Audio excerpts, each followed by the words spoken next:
Hi everyone, नमस्कार। आप सभी का स्वागत है। हाल ही में बैंक ऑफ बड़ौदा ने एक वैकेंसी निकाली है, रिक्रूटमेंट ऑफ ऑफिस असिस्टेंट। काफी सारे लोग कंफ्यूज हैं कि क्या ये फॉर्म भरना चाहिए या नहीं भरना चाहिए। भरना चाहिए तो क्यों भरना चाहिए भाई, और नहीं भरना चाहिए तो क्यों नहीं भरना चाहिए।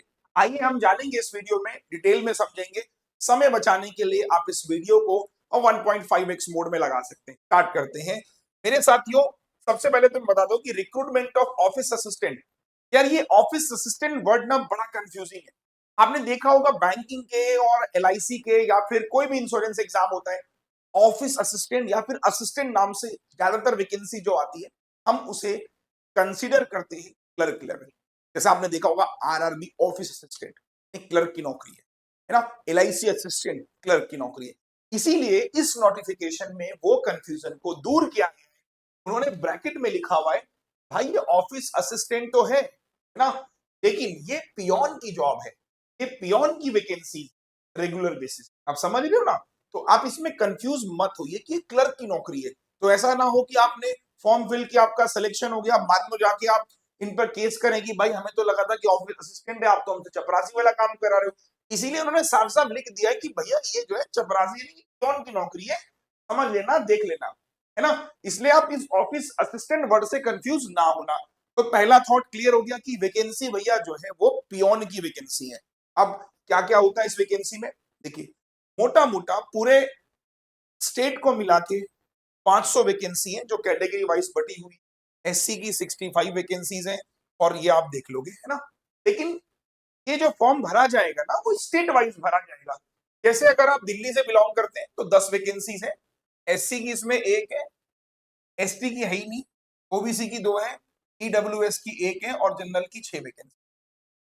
अगर आप उत्तर प्रदेश से बिलोंग करते हैं तो 83 है, 17 जीरो वैकेंसी, 22 और 8 और 36 आप देख सकते हो। बाकी आप अदर स्टेट का भी हाल समझ सकते हो, है ना। तो कुल मिला के ये तो समझ में आ गया कि 500 वैकेंसी पियोन की वैकेंसी रेगुलर बेसिस पे आई है। क्या फॉर्म भरना चाहिए उस पर भी आएंगे। पहले थोड़ा समझ लेते हैं क्वालिफिकेशन। भाई देखो, चपरासी की नौकरी है, पियोन की नौकरी है, तो मिनिमम क्वालिफिकेशन मांगा गया 10th पास और एसएससी। एसएससी का मतलब क्या हो गया, 10th पास है, ठीक है।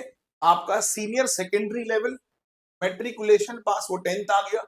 और इक्विवेलेंट एग्जामिनेशन मतलब 10th या फिर 12th, हाई स्कूल इंटर अगर आप पास हैं तो आपके लिए नौकरी अच्छी है। तो मैं लास्ट में व्यू दूंगा तो सुनना पूरी वीडियो का अंत तक। अच्छा, जो लोग अप्लाई करेंगे ध्यान दीजिएगा, जो intending to apply for the post should ensure that they fulfil the minimum eligibility, है ना, कि मिनिमम 10वीं और 12वीं पास होने चाहिए, 8वीं 7वीं पास ना भर दे इसको, ठीक है, ध्यान से समझ। अच्छा, एक और पॉइंट है, proficiency in the official language of the state. देखिए भाई, जितनी भी ना क्लर्क लेवल की नौकरी होती है, क्लर्क से लोअर ग्रेड की नौकरी होती है, और जब स्टेट वाइज आती है ना, स्पेशली बैंक में, तो ऐसा कहा जाता है इस स्टेट से आप भर रहे हैं, रीजनल लैंग्वेज आपको ना आनी चाहिए, ध्यान समझना। तो यहाँ पर रीजनल लिखा है, यहाँ पर कहा है कि proficiency in the official language of the state. अब ऑफिशियल लैंग्वेज में, जैसे सपोज करो कहीं की ऑफिशियल लैंग्वेज में आपको लिखना और पढ़ना और बोलना आना चाहिए। मतलब मोस्टली हिंदी और इंग्लिश आप समझ सकते हो, मोस्टली समझ सकते हो। पर जैसे पंजाब है तो पंजाब की लैंग्वेज आप क्या कर सकते हो, पढ़ भी सकते हो, लिख भी सकते हो, बोल भी सकते हो। तो यू शुड नो पंजाबी। कुल मिला के मैं लास्ट में बता भी दूंगा, बट आप बेसिक समझ लो कि जिस स्टेट से आप फिल कर रहे हो वो लैंग्वेज लिख, पढ़ सकते हो, लिख सकते हो और बोल सकते हो, ये तीनों आनी चाहिए। तो वो लैंग्वेज कंपलसरी है, ध्यान रखना, बाद में कंफ्यूज ना होना, ठीक है।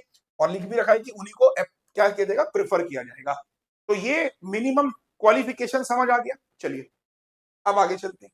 भाई एलिजिबिलिटी मैंने आपको बता दिया, 500 वैकेंसी है, 18 साल मिनिमम, 26 साल मैक्सिमम, 10वीं पास मिनिमम मांगा गया है, और लोकल लैंग्वेज जो कि मैंने आपको बोला वो आनी चाहिए।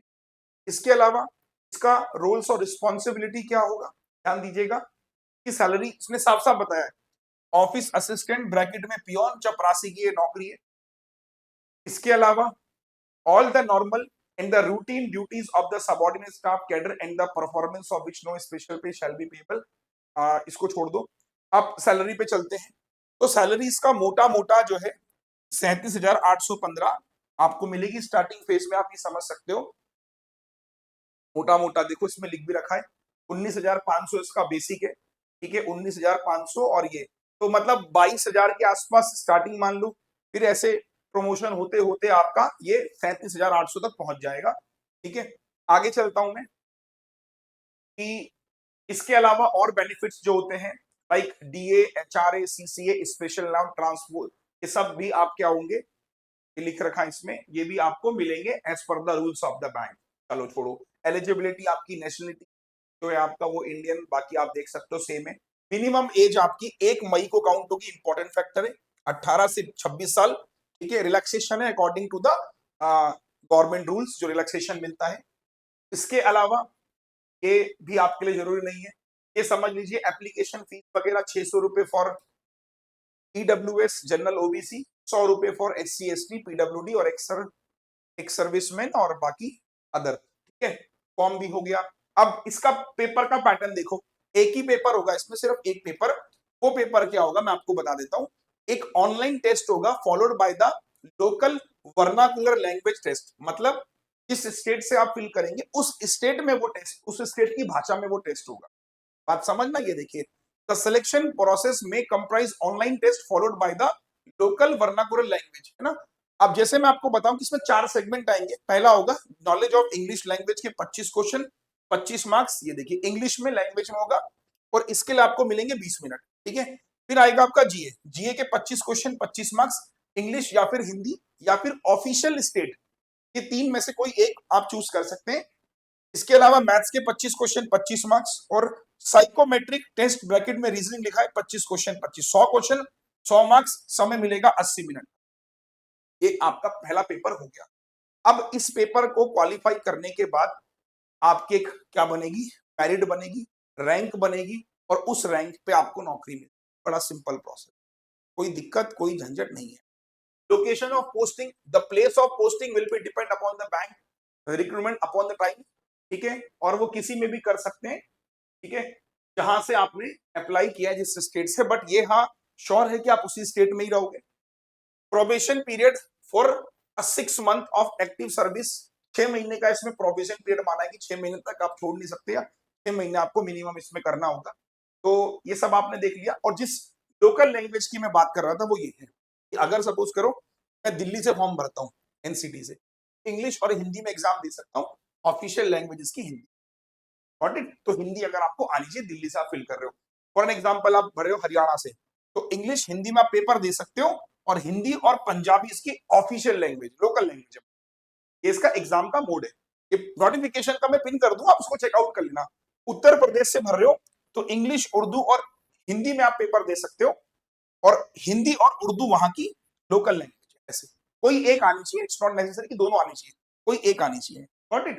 जैसे सपोज करो आपने फॉर्म फिल किया पंजाब से, तो इंग्लिश, हिंदी, पंजाबी वहां की पेपर आप उस भाषा में दे सकते हो, हिंदी या पंजाबी में से कोई एक आपको आनी चाहिए, गॉट इट। चलिए अब ये तो हो गया भाई पूरा नोटिफिकेशन समझ में आ गया सभी को मेरे हिसाब से।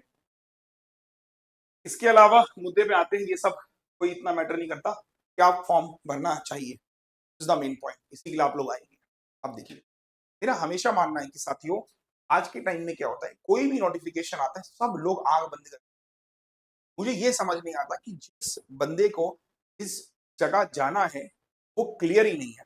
जैसे आप देखोगे, मैं बता रहा हूँ इस वीडियो के बाद भी ऐसे ना जाने कितने छात्र होंगे जो इसको फॉर्म फिल करेंगे, आई डोंट नो क्यों फिल करेंगे। मेरा मानना है भाई ये नौकरी स्पेशली जो साथी ऐसे हैं जो हाई स्कूल इंटर पास हैं और अपने देश में बेरोजगार घूम रहे हैं, ध्यान से सुनिएगा, हाई स्कूल और इंटर पास हैं, अपने देश में बेरोजगार घूम रहे हैं, मेरा मानना है कि उनको अपॉर्चुनिटी आप दीजिए। उन्होंने ऑलरेडी बीटेक किया हुआ है ना, ध्यान से सुनना मेरी बात को, ऑलरेडी बीटेक करके बैठे हैं, अच्छी नॉलेज है, अच्छा बैंकिंग का प्रिपरेशन कर रहे हैं।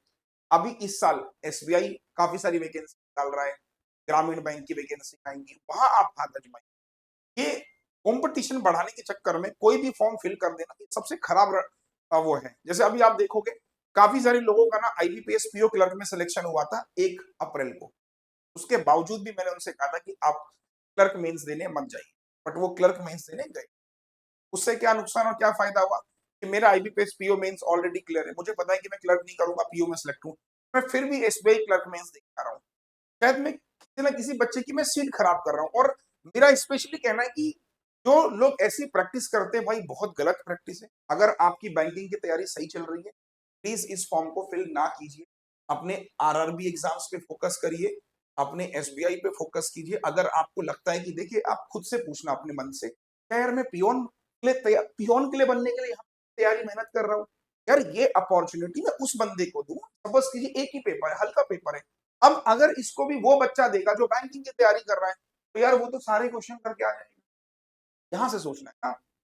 अगर जो बच्चा मैथ्स कर रहा है, अच्छा कर रहा है, वो इस पेपर को देगा, इसका लो लेवल पेपर आएगा, बहुत लो लेवल, तो क्यों भरना।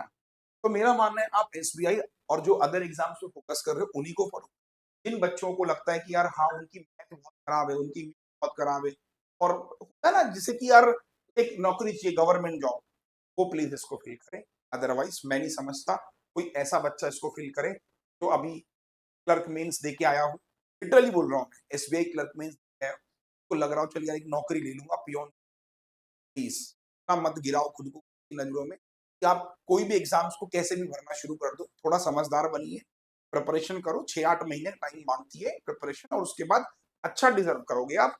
बट ये उनको अपॉर्चुनिटी दो जो बच्चे 10वीं 12वीं पास हैं, बेचारे जॉब की तलाश में है, काफी फैक्ट्रीज वगैरह में काम कर रहे हैं, 10-15 हजार की नौकरी जो लोग कमा रहे हैं, उनको लगता है कि यार एक ऐसी नौकरी मिल जाए स्टेबल जॉब हो, देम अपॉर्चुनिटी, और आप अपना तैयारी करते चलो। बाकी नोटिफिकेशन, हाँ 50,000 वैकेंसी, अभी फॉर्म फिल कर डन।